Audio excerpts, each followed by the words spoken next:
Siapa yang ada target simpanan RM30,000 dalam masa 2 tahun boleh tengok video ni sampai habis. Jangan lupa save supaya tak hilang nanti. Boleh sangat untuk kita letak matlamat nak ada simpanan 50 gram. Caranya sangat mudah. Bagi yang belum ada akaun simpanan emas, daftar dulu akaun secara percuma. Kalau nak ada 50 gram dalam tempoh 2 tahun, 50 kita bahagi dengan 24 bermakna 1 bulan perlu simpan 2 gram emas. Jadi, setelah daftar akaun, boleh terus buat tabungan 2 gram yang pertama di akaun.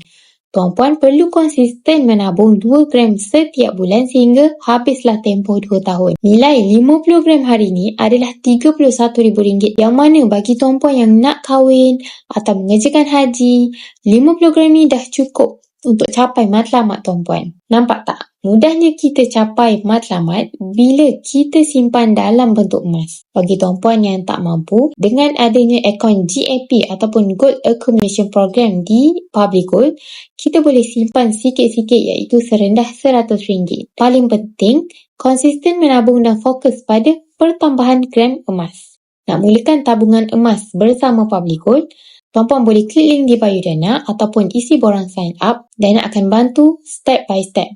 Untuk lebih banyak lagi info mengenai emas dan kewangan, boleh follow Dana rapat-rapat. Semoga bermanfaat.